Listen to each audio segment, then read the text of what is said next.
Well, I got to get your, instant reaction to the Josh Hader trade. Hader to the Padres for prospects and Taylor Rogers. What do you think about that? It was interesting in the moment. Like, it was kind of one of those, like, oh, wow. In and of itself, I don't think it's that shocking that the Brewers traded Hader, because one thing that Stearns has been so good on is trying to stay ahead of the curve in Milwaukee. And Hader only has 1 year left before he would hit free agency after the 2023 season, and he's probably going to have a very big arbitration number. And small sample, but anytime you see a reliever struggle as badly as he did in those 3-4 weeks there, can kind of be a little worrisome, because relievers are so volatile and they can fall apart at the drop of a hat. And with them having Devin Williams waiting in the wings to take over as their number one guy, and I mean, right now he's better than Hader. Seems like it made a little sense. They got back Rogers from the Padres. Dinelson Lamet has shown huge upside. Now he's been broken for, a year and a half or so, but the Brewers have shown a penchant to be really good at fixing guys. So maybe that's where they're looking at. Padres end, you can see it easily. Rogers has struggled for the last month or so. Lamet's probably at the end of the road with the organization, and they have a chance to go out and get a guy who not that long ago had not given up a single earned run all season. So probably made sense for both sides. It's fun. I thought it was a lot of fun. Yeah, and if you could, and I haven't, frankly, have not kept up with Lamet. So I am at least honest about saying I don't know how he's been used in San Diego. I guess my question, do you see Lamet going into their bullpen, or do you think, because they're having some issues with their rotation. Freddie Peralta is going to be back this week, but is he a starter, a reliever, or both? Because we've seen Craig Counsell use guys in multiple roles. So what do you think? Well, yeah, in 2020, he was a Cy Young contender, actually top 5. Finished fourth in Cy Young voting in 2020. Obviously, the abbreviated season, but in his 12 starts, had a 2.09 ERA. He was great, but then he had the arm problems. If you remember, the Padres had Clevenger and Lamet both go down before their playoff series with the Dodgers, to the point that they had to bring up Ryan Weathers, who made his MLB debut in the playoffs. But at the time, Lamet looked like a frontline starter. He's never really recovered. I don't think that they could throw him in the rotation right now. He's only made 13 appearances this year. They've all been in relief. He's been bad. This might be a case where they look to try to use him in relief and get the best that they can out of him the rest of the year. And they still have him for another year, or at least he's under team control through next year. Maybe next year in the spring they kind of see what they have and try to move him to the rotation from the bullpen. We've seen them do it with flying colors with guys like Peralta and Burns. Now, they were a lot younger and they came up with the organization, but still, we've seen them take guys with Lamet's stuff and throw them in the rotation.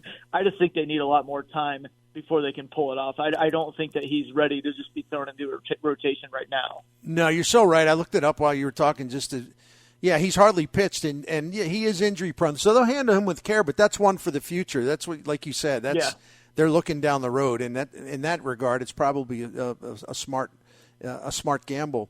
Do you? And I don't think Daniel Stearns is done by any means. I mean, that group is really aggressive. They're really smart. I mean, the Hunter Renfroe trade was fantastic. But, if they need help in center field, I'm sure he'll come up with something. If they need help in the bullpen, I'm sure he'll come up with something. So I know we're keeping an eye on him here in St. Louis for obvious reasons. But what a terrific baseball operation they are. They really are. Yeah, there's a reason the Mets wanted Stearns so badly, and it wasn't just because he grew up a Mets fan. It was one of those where you look at like how good Friedman was with the Rays. Now he goes to the Dodgers and has all their resources. How good. I feel like that's what the Mets were looking at. And Stearns is, look how good he is when he doesn't have the mega market capabilities. Now throw him in a mega market and you get the best of both worlds. That's why they're hardcore after him. Frankie Montas is on the move to the New York Yankees for some prospects. And I guess my question is that we all know Billy Beane knows his stuff when it comes to evaluating young talent. He wants young talent. I mean, nobody's perfect, and he's not. But Did they get enough for him? I mean, what's been the buzz around social media or just around people that you know? Did they get enough for Frankie Montas and Lou Trevino? Well, I think a lot of people are saying that it was a win for the Yankees because they were able to avoid giving Volpe and Peraza their top 2 prospects. But after that, I think a lot of people think that the A's did pretty well. To get 4 prospects there, there's big upside in Waldichuk, good upside in Sears as well, and really some whispers were that Montas's medicals were not the best. So maybe that kind of ramped down the offers a little bit there. And it's not like he's been a big-time frontline ace for a long time or anything like that. And when he was at his best was, what was that, 2019? Yeah, 2019, and he had the PED suspension that shut him down for the rest of the year. So there are definitely question marks there. It's not like it's, an absolute sure thing frontliner. So I think the A's did pretty well given the situation. I wanted to circle back to the Padres after getting Josh Hader. I know another question to that is, do they still have enough to throw down and come away with Soto from Washington? Yes, they didn't touch any of their biggest pieces, and the guys that had been rumored in the Soto deal, like C.J. Abrams, somebody that we've seen at big league level, but even going down and touching a couple of their top 5 prospects, they didn't impact any of that, and that was where, since they were able to throw Lamet and Rogers in there, they were able to get the Hader deal done and still not offload too many prospects, so they still have room to do a lot more here, and I assume the goal is still Soto, but even if it's not Soto, even if the Nats decide not to trade him, something like Wilson Contreras, it could be a consolation prize. Maybe they work out something with the Yankees and Joey Gallo because we know the Yankees are kind of desperate to get out of Gallo. They're still going to be able to make some noise for sure. By no means does this move prevent them from doing so. A couple more things for Matt Snyder. Let's go back to Friday. What was your opinion on the Luis Castillo trade to Seattle?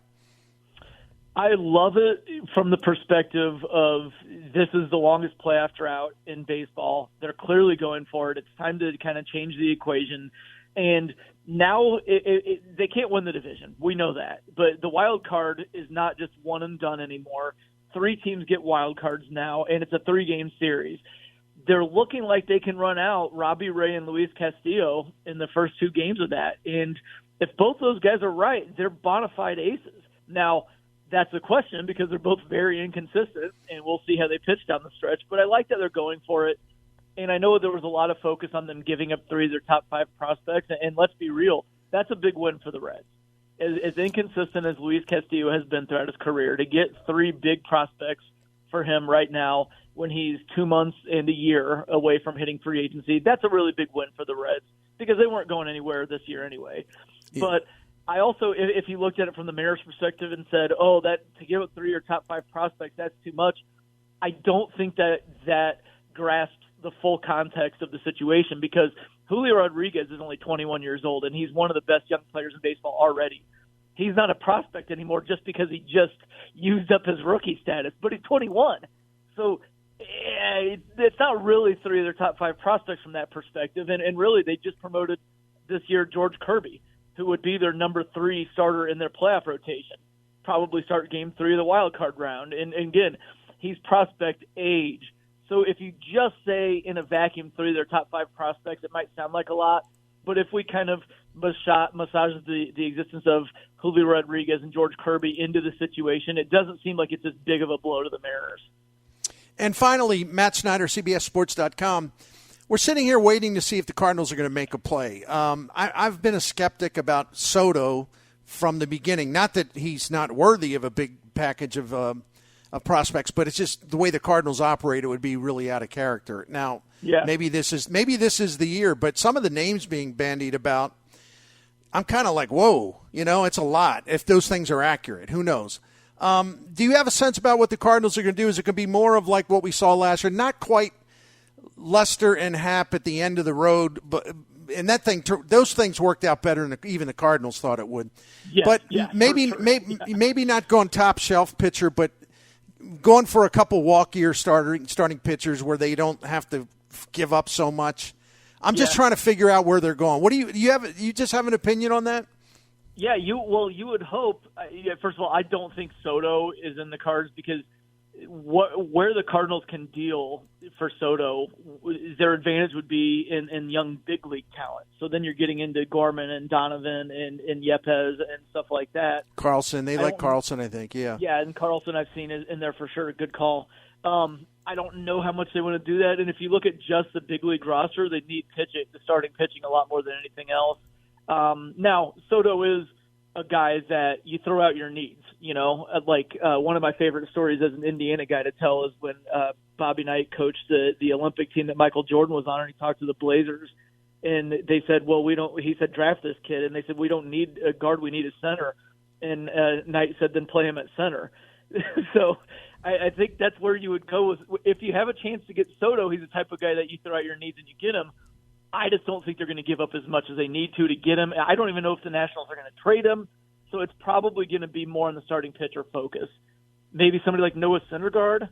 Martin Perez would be a great fit, but it sounds like him and the Rangers want to work out an extension, and they don't really want to sell anyway. I mean, they just signed Seager and Semien to those big deals, so I think they'd probably want to keep Perez around. So somebody like Syndergaard, Yep. Like you said, doing Happ and Lester alone worked out fine last year. They made a run to that wild card, but you'd like to think it would be a sexier splash.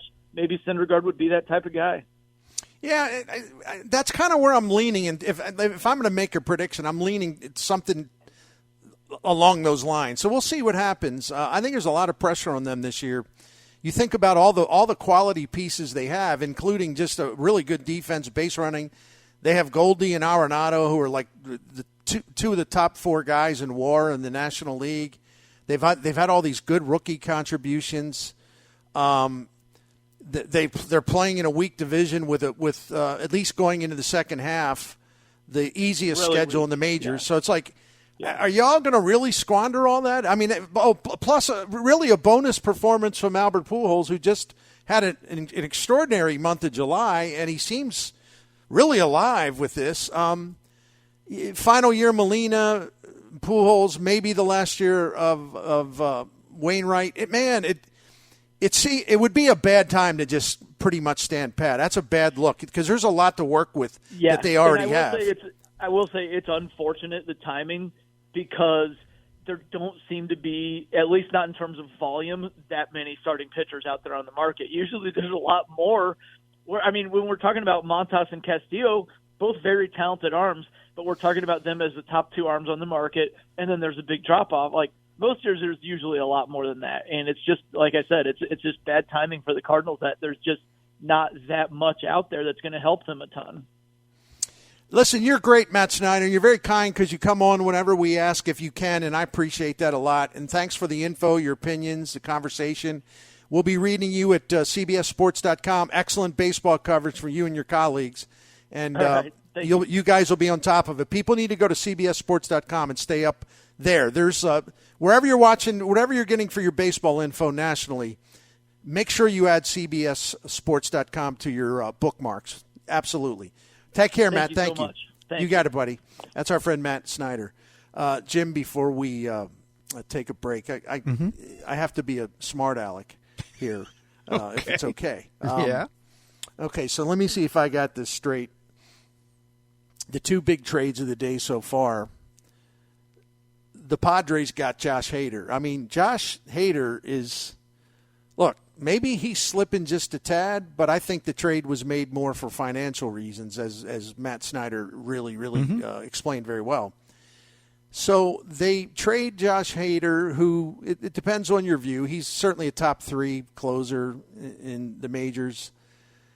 They trade him, and the Padres don't have to give up their top 3 prospects. The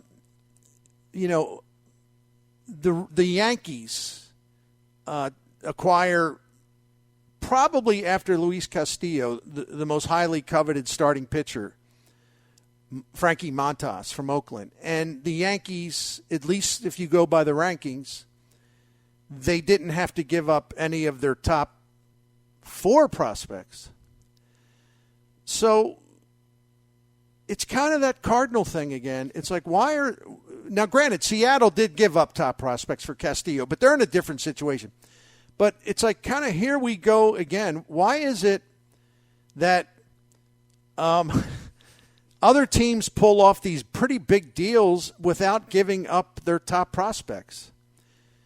Why is it that it seems like every year it's the Cardinals saying, well, they wanted our top 11 guys. I mean, we can't make a trade like they wanted they wanted everybody. In fact, they want future rights to our draft picks. They want everybody. I can't make a trade like that. That would be irresponsible. Well, why do other teams pull off trades like that? I'm serious. It's head-scratching, man. It's head-scratching. Actually, it's not, because that's kind of that's kind of the can of dog food they've been selling to the St. Louis media and fans for a long time. And, for a while people bought it. I don't think anyone who's of sound mind buys it anymore, and they've been called out on it. I'll be curious to hear if they don't really do anything of any magnitude. I'll be really curious to hear John Mozeliak's attempt to put a whole new spin on the same old thing. You know what I mean? Oh yeah, absolutely. Right? Right. Good. I'm sorry, man. I agree with you, because look, there's only so many times you can go to that well and come out with the same answer. Well, we didn't get it done because of this. Well, I got news for you. You're not winning anything. You're not going to win anything unless you dip your toe in the water or get your hands dirty, whatever you want to label it as. You have to make a jump every once in a while. And for them just to continually use that same excuse, that's not going to work, especially when it's proven time and time again. Well, wait a minute. They didn't give up their top 3 prospects in this deal, and they got quality. Right. Why can't you figure that out? Like you're saying. And right now, where they're at, everybody, I think, believes a few additions, and you can make a legit run at this division for sure, and then make your, take a shot at in the playoffs. Just get in there. But you got you got to get pitching, or it doesn't matter. Right. The thing about it is, though, full disclosure, like I don't. Well, I stated my point of my big overview on this at the top of the show. It's like the Cardinals. The reason why they're in a situation where the other teams are demanding at least some form of ransom, because let's face it, the Cardinals' top 3 or 4 prospects are better than most organizations' top 3 or 4 prospects, because it is a higher caliber level of talent. It really is. Mm-hmm. So my kidding aside, that needs to be underscored, because it's not like these are. Look, everyone's got their top 3, 4 prospects, but not all top 3, 4 prospects, team by team, are the same. Yes. The Cardinals' top guys are really way up there, and they have 7 in the top 100. And even Keith Law in his updated rankings had Cardinals prospects all over the place. And it really, you look at that and say, wow, they've done a really good job here. But the reason why they're in this spot right now, and this is what's got to change, is in the spot in terms of Mike Rizzo and others probably demanding a lot, too much. It's the Cardinals left themselves in this position, especially in the pitching front, where they really didn't tend to business. And this is about the pitching front, so I shouldn't have brought Mike Rizzo into it, where they don't tend to their business for a couple of years, not at the major league level in a way they should, about making sure their rotation was going to stay strong and be strong and have plenty of depth. They kind of neglect that, and they're kind of arrogant about it. It's like, well, we don't have to change anything. And then they do this. The same damn thing happens this year that happened in 2021, and they didn't learn their lesson. They thought Steven Matz was the big rescue dog. Apparently not. So the only way they're going to keep their prospects, the guys they love, and they love a lot of them, like I said at the top of the show, the shorter version, the only way they can keep their prospects and improve their pitching, the best time for that is going to be in the off season, where you don't, metaphorically speaking, have a knife to your throat with these demands that other teams make. You have a lot more time to make trades. You're not under pressure to do it immediately. You have free agents you can sign. The talent pool available because of free agency will be much larger. it's a shame that they put themselves in this position, but here we are. And I don't want to see them make stupid trades. I just don't want to see it right now under pressure. I'd rather see them go big in the offseason. And whether they will or not, well, like we said earlier, am I confident that Mo will make a big trade or they will sign 2 free agent starting pitchers that you go, wow, that's pretty good. Am I confident in that? Am I confident in Bill DeWitt enlarging the payroll above where it is now, which is 13th in Major League Baseball, and it should be much higher than that? Do I have confidence in that? No, I don't. But I'm just saying that's the way you're going to have to do it to get the most out of it. Not now, under pressure, under fire, under the knife. Not now. But when you have many more options to work with next offseason. And I hope people understand what I'm saying, because I just don't know. Then that's why this is such a that's why I joke I want to be sedated, like the Ramones song.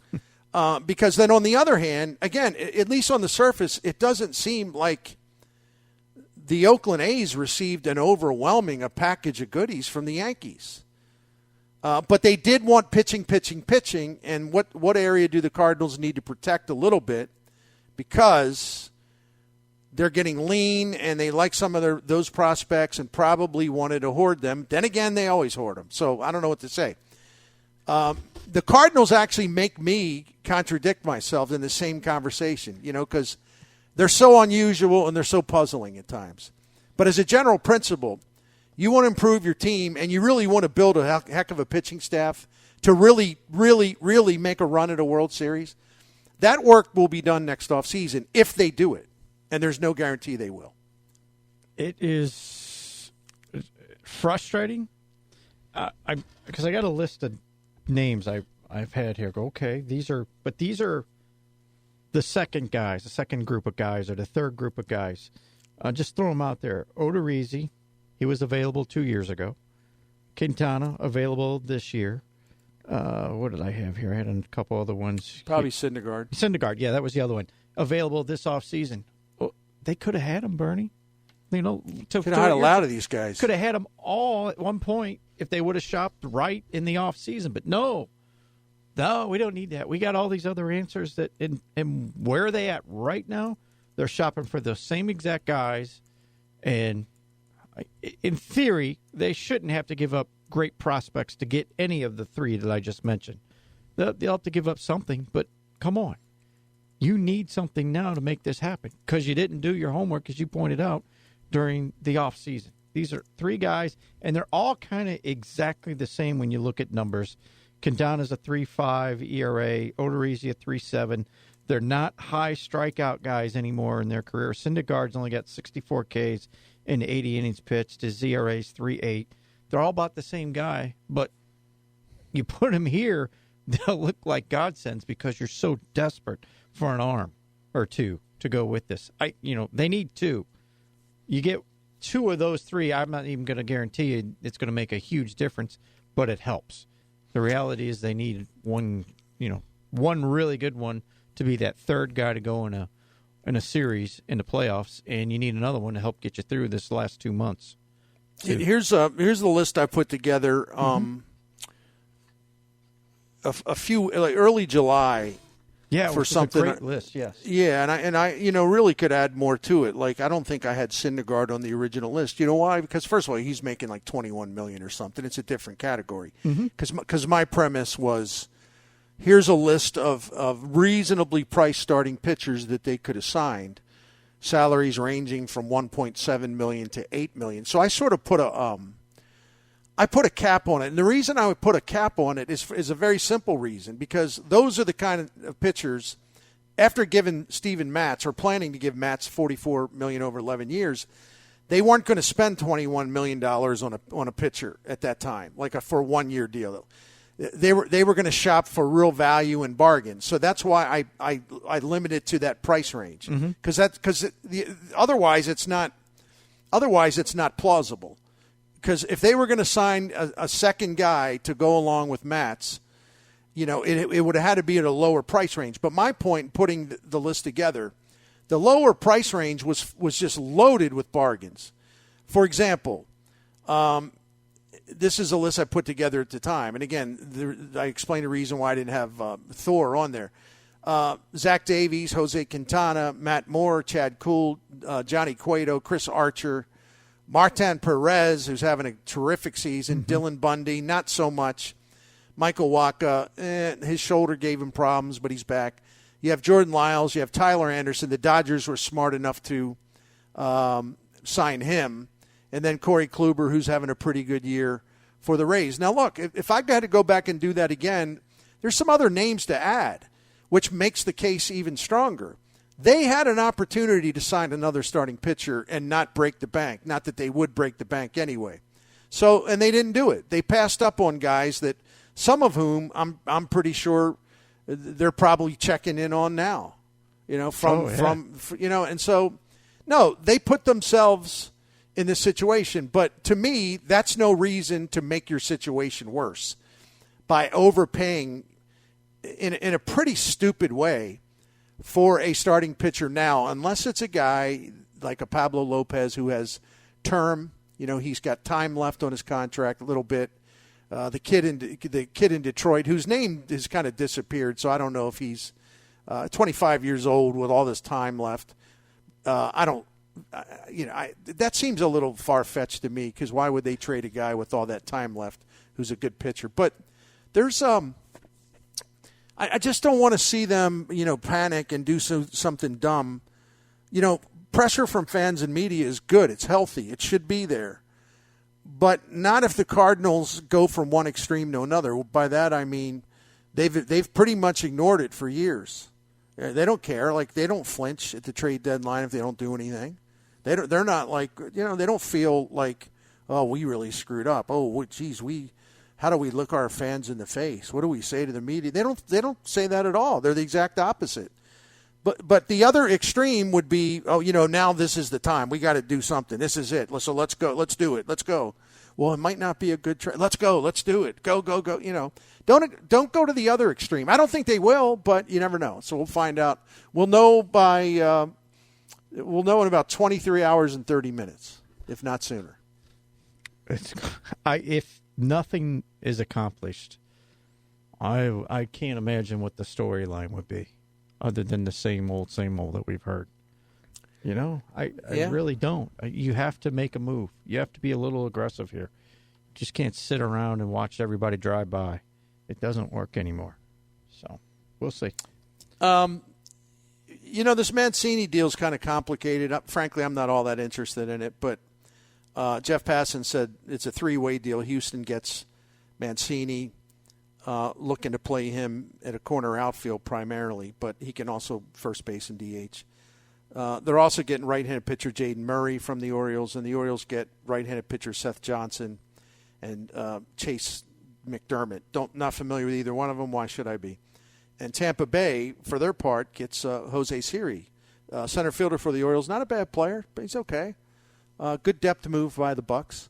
So anyway, that's what we have so far. The Josh Hader from the Brewers to the Padres, if you just joined us, and Frankie Montas goes to Oakland, from Oakland to the New York Yankees. And the Yankees gave up some prospects, but not their top guys. But these were guys that, of course, Billy Beane wanted, or he wouldn't have made the deal. So, but if that was the best that Billy Beane got offered, that makes me wonder whether teams were a little bit nervous about Montas in terms of his shoulder and things like that. So who knows?